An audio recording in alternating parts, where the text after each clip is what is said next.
बात करेंगे Bihar business connect 2024 के दूसरे दिन की। दूसरा दिन बिहार बिजनेस कनेक्ट 2024 के लिए काफी महत्वपूर्ण रहा, क्योंकि दूसरे दिन कई बड़ी कंपनियों ने बिहार सरकार के साथ एमओयू साइन किया है। और अगर हम इन तमाम कंपनियों के और बिहार सरकार के एमओयू को देखें तो निश्चित रूप से औद्योगिक क्रांति के क्षेत्र में भी हम कह सकते हैं कि इस इन्वेस्टर मीट के साथ कदम बढ़ाया गया है।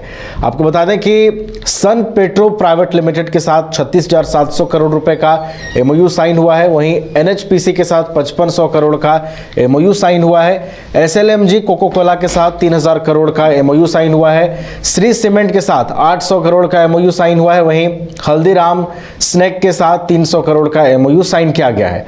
कल आईटी सेक्टर में भी 4000 करोड़ रुपए का एमओयू जो है वो साइन किया गया था। इसके अलावा पिछले साल 53,000 करोड़ का भी एमओयू साइन किया गया था। तो औद्योगिकी के क्षेत्र में एक बड़ा कदम बढ़ाया गया है। तमाम जो कंपनियां हैं वो बिहार में अपनी रुचि दिखा रही हैं और निश्चित रूप से बिहार में बड़े पैमाने पर आने वाले दिनों में हम कह सकते हैं कि औद्योगिक क्रांति आएगी, लोगों को रोजगार भी मुहैया कराया जा सकेगा। हमारे साथ और अधिक बातचीत के लिए हमारे वरिष्ठ सहयोगी मनीष जुड़े हुए हैं पटना स्टूडियो से। उनका सीधा रुख करेंगे और तमाम जानकारियां उनसे लेंगे। मनीष, देखिए, आज बिहार बिजनेस कनेक्ट का दूसरा दिन था और आपने इसे कवर किया, आपकी नजर इस पर बनी हुई थी। आज दूसरे दिन कई बड़ी कंपनियों ने एमओयू साइन किया है। मनीष, कौन कौन सी बड़ी कंपनियां रही आज जिन्होंने सरकार के साथ एमओयू साइन किया है? देखिए, इस ओर तो हम चर्चा करेंगे, लेकिन ये एक बड़ी उपलब्धि है बिहार सरकार के लिए कि आज जो है बिहार सरकार में 1,80,000 करोड़ का एमओयू साइन हुआ है। और ये एमओयू आप इसको हल्के में नहीं ले सकते, क्योंकि ये यहाँ के जो युवा हैं, युवाओं के लिए काफ़ी कारगर सिद्ध होगा, बिहार के लिए काफ़ी कारगर सिद्ध होगा, बिहार की आर्थिक स्थिति के लिए काफ़ी कारगर सिद्ध होगा। अब युवाओं को बड़ी बड़ी कंपनियाँ बाहर होती थी, अब यहाँ पर वो बड़ी बड़ी कंपनियाँ बिहार के अंदर लगेंगी। जो आप देखते थे सैलरी जो मिलती थी, बाहर जाना पड़ता था सैलरी के लिए, लाखों सैलरी मिलती थी जिस कंपनियों में, अब यहाँ पर वो कंपनियां लगेंगी और बिहार के युवाओं को उसी हिसाब से सैलरी मिलेगी, उसी हिसाब से उनको रोजगार मिलेगा। मतलब अगर आप ये सोच लीजिए, अगर ये एमओयू जो साइन हुआ है धरातल पर उतर जाता है तो 1 लाख से अधिक युवाओं को यहाँ पर रोजगार मिलने की उम्मीद है। यानी कि अब आप यहाँ ये सोचिए कि जो यहाँ से युवा यहाँ से पलायन करते हैं, जो युवा बाहर जाते हैं, दूसरे देश जाते हैं या दूसरे राज्य जाते हैं नौकरी करने के लिए, उन्हें पलायन करने की ज़रूरत नहीं होगी। और दूसरी चीज़ ये, अगर ये उद्योग लगता है तो यहाँ पर रिवर्स पलायन जो है, जिसकी हम बार बार बात करते हैं रिवर्स पलायन की, वो रिवर्स पलायन भी बिहार के अंदर देखने को मिलेगा। अब आपने बात की, यहाँ पर हम बात कर रहे हैं कि एमओयू की, तो यहाँ पर देखिए आज जो एमओयू साइन हुआ है, हम थोड़ा उस पर भी चर्चा कर ले। हम आपको बता दें, सन पेट्रो प्राइवेट लिमिटेड के साथ 36,700 करोड़ रुपए का जो है एमओयू साइन हुआ है। एनएचपीसी के साथ 5,500 करोड़ का एमओयू साइन हुआ है। एसएलएमजी कोको कोला के साथ 3,000 करोड़ का जो है एमओयू साइन हुआ है। वहीं श्री सीमेंट के साथ 800 करोड़ का एमओयू साइन हुआ है। हल्दीराम स्नैक के साथ 300 करोड़ का एमओयू साइन हुआ है। और कल आईटी सेक्टर में 4,000 करोड़ का एमओयू साइन हो चुका था। पिछले साल 53,000 करोड़ का एमओयू साइन हुआ था, जो कि अगर इस साल तुलना करेंगे तो दुगने से तिगना जो है इस बार एमओयू साइन हुआ है। और बिहार सरकार के लिए ये एक बड़ी उपलब्धि है। आपको बता दें, प्रणव अडानी जो कि डायरेक्टर है अडानी ग्रुप के, वो भी यहाँ पर मौजूद रहे। उन्होंने भी काफ़ी सारी बातें कही और उन्होंने कहा कि वो जो है स्मार्ट मीटर के ऊपर भी वो अच्छा खासा इन्वेस्ट कर रहे हैं। उसमें से जो 5 आपको बताते ज़िले, गोपालगंज, वैशाली, सारण में और भी जो 2 ज़िले, वहाँ पर जो है वो इन्वेस्ट कर रहे हैं ताकि स्मार्ट मीटर के ज़रिए लोग स्मार्ट हो सके। लगभग 60,000 लोगों को जॉब दिया जा रहा है, ये बताया गया। वहीं हम बताएं, दिलीप सांघी जो है, जो सन पेट्रो के जो अधिकारी थे, उन्होंने कहा कि 36,700 करोड़ रुपए का इन्वेस्ट कर रहे हैं, 30,000 जो है जॉब जो है वो मिलेगा। तो कहीं ना कहीं और भी जितने भी इन्वेस्टर हैं जो इन्वेस्ट कर रहे हैं यहाँ पर, जो इन्वेस्ट करेंगे, युवाओं को सीधे तौर पर रोजगार मिलेगा। इससे एक चीज़ और होगा, पर्यटन की क्षेत्र में भी, ग्रीन फील्ड के क्षेत्र में भी जो बिहार है वो काफ़ी आगे बढ़ेगा, यानी हर एक प्लेटफॉर्म पर बिहार को आगे बढ़ाने की ठीक कवायद में है मनीष, देखिए एमओयू तो साइन हो गया है और आपने जैसा कि बताया कि पिछले साल भी कई हजार करोड़ रुपए के जो निवेश की दिशा में कदम सरकार ने बढ़ाए थे। एमओयू तो साइन हो गया है मनीष, लेकिन सवाल आखिर वही कि धरातल पर ये कब उतरेगा, इसके उतरने में कितना समय लगेगा।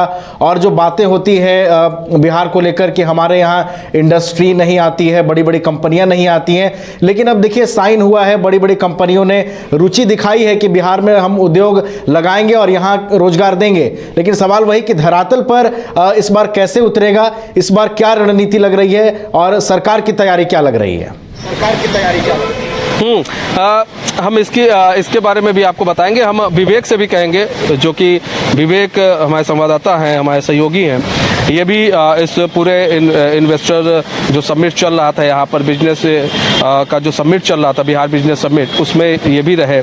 अब विवेक यहाँ पर देखिए बात हो रही है, एमओयू की बात हो रही है। एमओयू तो साइन हो जाता है, लेकिन अब इसमें भी काफ़ी सारे पेज है। उसके बाद फिर ज़मीन देखी जाती है, फिर उसके बाद लॉ एंड ऑर्डर भी देखा जाता है, किस तरह से आप सुरक्षा देंगे, कैसे आप यहाँ पर और सारी जो सुविधाएं हैं वो मुहैया कराएंगे, और जो यहाँ पर इन्वेस्टर आए हैं, ये तो एमओयू जो साइन हुआ वो, और जो भी छोटे मोटे उद्योग लगाना चाहते हैं उनके लिए क्या सहूलियत यहाँ पर दी जाएगी।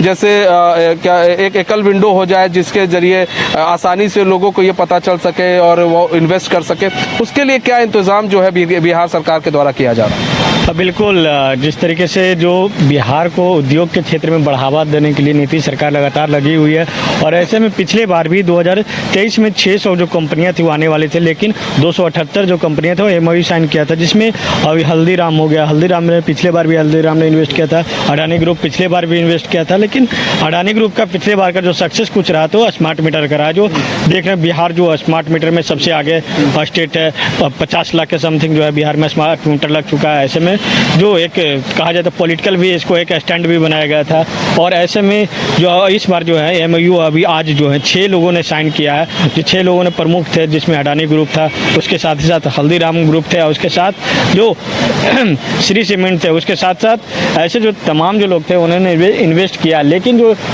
सरकार जो है लॉ एंड ऑर्डर को लेकर देखा कि जो बिहार के डिप्टी सीएम थे विजय कुमार सिन्हा, उन्होंने कहा कि पहले जो इन्वेस्टर जो आते थे वो बिहार से डर कर चले जाते थे 2005 के समय के बाद। यानी कि नीतीश सरकार 2005 में नीतीश सरकार आई और अभी तक बरकरार है। ऐसे में लेकर उनका डिप्टी सीएम का कहना था कि नीतीश कुमार के नेतृत्व में है बिहार में लोग जो है इन्वेस्ट करना चाह रही है। ऐसे में अडानी ग्रुप अच्छी खासी रकम जो है बिहार में इन्वेस्ट कर रही है, तो ऐसे में उद्योग का जो बढ़ावा तो जरूर मिलेगा, लेकिन सरकार को इस भी नज़रिए देखना होगा कि जो जगह उपलब्ध करवाती है कंपनियां के लिए, तो ऐसे में वहाँ पे क्या प्रशासनिक व्यवस्था दी जाती है। क्योंकि बिहार के में जो लॉ एंड ऑर्डर का जो स्थिति थी पहले, उस समय लोग नहीं आते थे। आज जो लॉ एंड ऑर्डर स्थिति में कुछ सुधार हुई है, तो ऐसे में अब जो है इन्वेस्टर पिछले 2023 से अभी तक लगातार इन्वेस्टर आ रहे हैं। इस बार पिछले बार भी इसी तरीके से भव्य तरीके से कॉन्क्लेव रखा गया था, इस बार भी इसी तरीके से कॉन्क्लेव रखा गया है। अब देखना होगा जितनी भी कंपनियां जो एमओयू साइन की है, उसके बाद उनका कब से जो स्टार्टअप है वो स्टार्ट होता है। पिछले बार का अगर बात कर लिया जाए तो 2023 में, तो उनका अभी कुछ ही लोग ने जो स्टार्टअप अभी स्टार्ट किया, चाहे वो बियाडा के तहत मुजफ्फरपुर में कुछ जो काम हो रही है, उसके साथ पूर्णिया में कुछ काम हो रही है, तो नालंदा में कुछ काम हो रही है। नालंदा में जो सीमेंट है, जो अल्ट्राटेक का सीमेंट है, वो काम हो रहा है जो दनियामा में स्थित है। तो ऐसे में दनियामा में जो और स्थित है उसको और भव्य तरीके से बनाने की तैयारी हो रही है कि जो बिहार के जो लोग हैं, बिहार के लोग दूसरे स्टेट में न जाकर पलायन करें, बल्कि बिहार में भी उनको स्वरोजगार मिल सके, बिहार में भी रोजगार मिल सके। और देखिए यहाँ पर बात करें तो काफ़ी सारी चीज़ होती है, और बहुत सारे हम आपको बताएं, जितने भी बीजेपी शासित राज्य हैं वहाँ पर अक्सर जो है इस तरह के समिट किए जाते हैं, बिजनेस समिट हो, ये इस तरह के समिट किए जाते हैं। उद्योगपति, चाहे यूपी आप चले जाइए, उत्तराखंड चले जाइए, और भी कई राज्य आप चले, मध्य प्रदेश चले जाइए, इस तरह के समिट किए जाते हैं ताकि बड़े बड़े उद्योग यहाँ पर आ सके और बड़े बड़े उद्योग जो यहाँ पर लग सके। लेकिन जो सवाल ये होता है कि एमओयू तो साइन हो जाता है, कई हज़ार करोड़ों का एमओयू साइन हो जाता है, वो धरातल पर कितना उतर पाता है। और देखिए कोशिश यही होती है, सभी जितने भी सरकार होती, कोई भी सरकार क्यों ना हो, किसी भी राज्य की सरकार क्यों ना हो, ये कोशिश करती है कि जो एमओयू साइन हुआ है वो धरातल पर उतरे और युवाओं को रोजगार मिले। लेकिन जो सबसे बड़ी चुनौती सिर्फ एमओयू साइन कराने तक नहीं होती है, चुनौती उसके बाद से शुरू होती है। चुनौती तब शुरू होती है कि एमओयू साइन होने के बाद आप क्या दे रहे हैं। कोई कंपनी अगर यहाँ पर, जैसे कि अभी विवेक ने बताया कि अडानी ग्रुप ने पहले भी यहाँ पर निवेश कर चुके हैं, हल्दीराम की बात हो रही है, वो भी पहले निवेश कर चुके हैं यहाँ पर। तो कई ऐसे ग्रुप्स हैं जो पहले यहाँ पर निवेश कर चुके हैं। लेकिन सवाल ये कि इनको आप क्या दे रहे हैं, सरकार के द्वारा इनको क्या दिया जा रहा है, क्या सहूलियत दी जा रही है कि अगर इस राज्य में वो अगर अपने कंपनी को लगाते हैं और कुछ कंपनियां जो लगी उसको बढ़ाते हैं और रोजगार देते हैं, तो उनको क्या बेनिफिट होगा, क्योंकि ये भी सरकार को बताना पड़ेगा कि आपको क्या बेनिफिट होगा और उन्हें जो ज़मीन है वो कहाँ पर एक्वायर करके दी जाएगी ताकि उनका बेनिफिट और हो सके। दूसरी चीज़ ये है, सरकार के लिए एक ये भी चुनौती होती है। देखिए, अगर हम बात करें, हम यूपी, बिहार, मध्य प्रदेश, इस तरह के कई ऐसे कॉन्क्लेव किए गए हैं, छत्तीसगढ़ में भी हुआ है, कई ऐसे कॉन्क्लेव किए जाते हैं, सबमिट किए जाते हैं। लेकिन ये एक जो बात जो सामने निकल कर आती है कि उस राज्य के कितने युवाओं को वहाँ पर रोजगार मिलना चाहिए। कि भाई कुछ लोग कहते हैं भाई यहाँ पर अगर आप लगा रहे हैं, बिहार में उद्योग लगा रहे हैं, एटलीस्ट बिहार के लोगों को 60% या 70% युवाओं को रोजगार मिलना चाहिए। बाहर के लोगों को आप कम रखिए, बिहार के लोगों को रोजगार ज़्यादा दीजिए ताकि जो बिहार के लोग पलायन करके युवा चले गए हैं वो रिवर्स पलायन हो सके, वो यहाँ पर आए और यहाँ पर जॉब करें, यहाँ पर रहें। देखिए, अगर बाहर की अपेक्षा यहाँ पर उनको सैलरी में 2 पैसा कम भी मिलता है तो करने में गुरेज नहीं, क्योंकि वो घर में नौकरी कर रहे हैं, तो उनके लिए वो पैसा बेनिफिट होगा।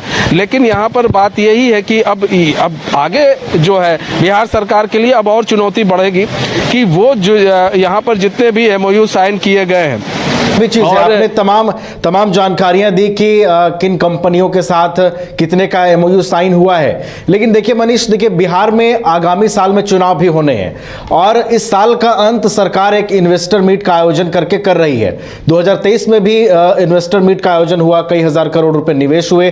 तो मनीष, ये हमें जरा समझाइए कि पिछले साल जो निवेश हुए बिहार में उद्योग को लेकर, उसका धरातल पर कितना असर दिखा और इस बार जो इन्वेस्टर मीट का आयोजन किया गया है, क्या एक सिर्फ चुनावी स्टंट भी है? क्योंकि देखिए आगामी वर्षों में चुनाव होने हैं और विपक्ष इसे मुद्दा बनाएगा, जैसा कि तेजस्वी ने भी कहा कि इस तरह के एमओयू साइन होते रहे। तो जरा इसको समझाने की कोशिश कीजिए कि क्या ये एक चुनावी स्टंट तो नहीं है, क्योंकि पिछले साल भी हमने देखा था कि बड़े पैमाने पर इन्वेस्टर मीट का आयोजन हुआ था, कई कंपनियों ने एमओयू साइन किया था।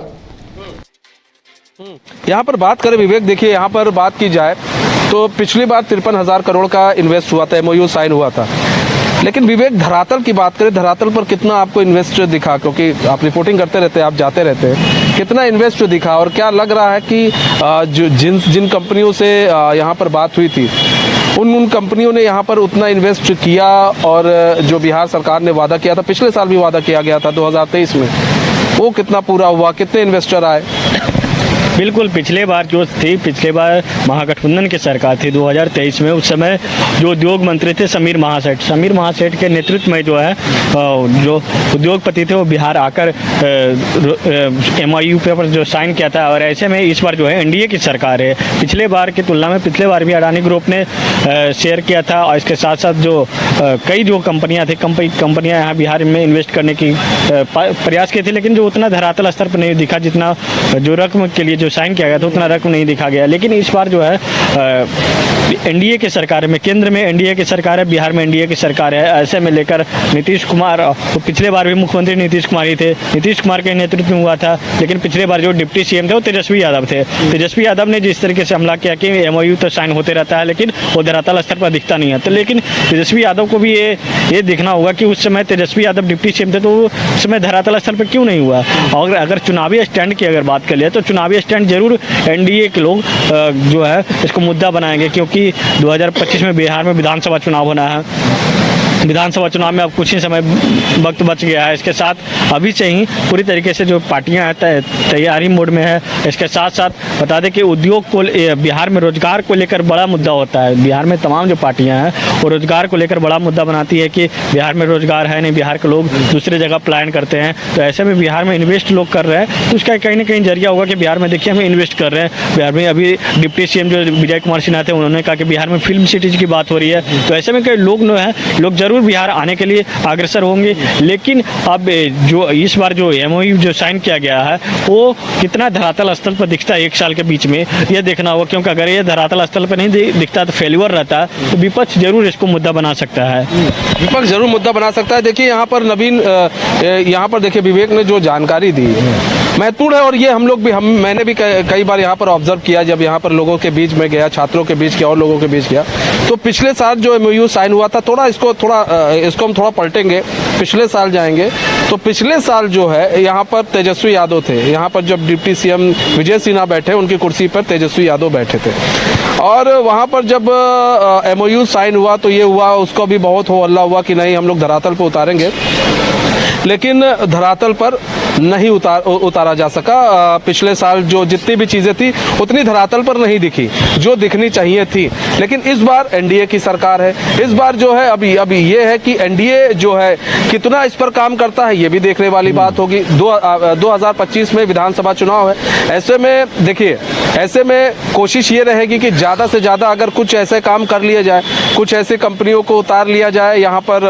बिहार में, कुछ ऐसी कंपनी अगर यहाँ पर उन्होंने अपना इंफ्रास्ट्रक्चर बनाना अगर उन्होंने चालू भी कर दिया, तो भी ये सरकार कहने लगेगी कि हाँ देखिए जी, हम लोग काम करना शुरू कर दिए हैं और इतने समय में काम पूरा हो जाएगा और बिहार के युवाओं को जो है वो रोजगार मिलेगा। देखिए 2023 में 600 में से 278 जो है निवेशक आए थे। दिसंबर 2023 में पटना में बिजनेस मेगा इवेंट हुआ था, ये भी आपको बता रहे हैं हम। सरकार ने 50,530 करोड़ के MOU साइन किए थे, लगभग 53 जो अभी बताया गया उसके हिसाब से। लोकसभा चुनाव से पहले इस मेगा इवेंट में 600 कंपनियां आई थी, ये सबको मालूम है कि इनमें से 36,000 करोड़ पर काम शुरू हो चुका है, ऐसे बोला जाए। 278 कंपनियों ने निवेश में रुचि दिखाई थी, 132 कंपनी ने प्रोडक्शन शुरू किया है और 14,000 करोड़ रुपए के इन्वेस्टमेंट नहीं हुआ है। तो कहीं ना कहीं अब बात की जाए तो देखिए बहुत सारी चीज़ें होती हैं नवीन इसमें। सिर्फ मैंने आपको पहले भी कहा कि सिर्फ MOU साइन होना ही एक बहुत बड़ी बात नहीं है। आप इन्वेस्टर को तो मना सकते हैं कि भाई साहब आप यहाँ पर आप अपनी कंपनी लगाइए और अपनी चीज़ों को यहाँ पर लाइए। आप उन्हें तो कह सकते हैं, कन्विंस कर सकते हैं, लेकिन कन्विंस के साथ साथ जब वो वहाँ की ज़मीन को देखेंगे, वहाँ पर चीज़ों को देखेंगे, उन्हें किस तरह से सुरक्षा मुहैया कराई जा रही है, कंपनी को क्या सुरक्षा मुहैया कराई जा रही है, सरकार उनको क्या दे रही है, तो ये सब भी कहीं ना कहीं बहुत सारी चीज़ें हैं जो ज़रूरी हो जाती है कंपनी के लिए। और अगर उस पर सरकार की तरफ से काम किया जाता है और सरकार हर तरह से आश्वस्त कर देती है किसी कंपनी को कि नहीं हम आपको हर तरीके से आपको सुविधा मुहैया कराएंगे, और कंपनी आश्वस्त हो जाती है, तो फिर निवेश करने में किसी कंपनी को गुरेज नहीं होता है, उनको हर्जा नहीं होता है, क्योंकि हर कंपनी अपना बेनिफिट चाहती है।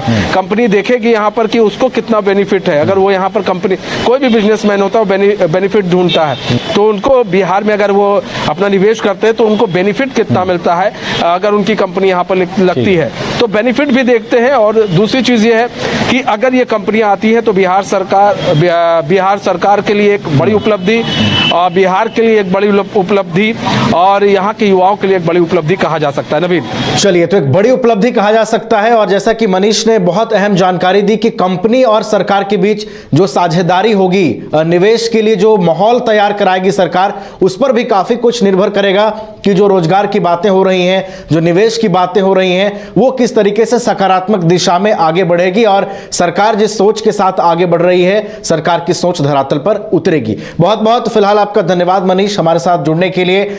सीधा आप बिहार बिजनेस कनेक्ट मीट से जुड़े हुए थे हमारे साथ, और तमाम जानकारियां आपने दी, बहुत बहुत धन्यवाद आपका। तो देखिए, आज दूसरा दिन रहा बिहार बिजनेस कनेक्ट 2024 का, और काफी महत्वपूर्ण दिन रहा। कई बड़ी कंपनियों के साथ बिहार सरकार ने निवेश किया है। अब देखना होगा कि आने वाले वक्त में ये निवेश की जो बातें हो रही हैं, बड़ी बड़ी कंपनियों के साथ जो समझौता हो रहा है, इसका जमीन पर कितना प्रभाव देखने को मिलता है।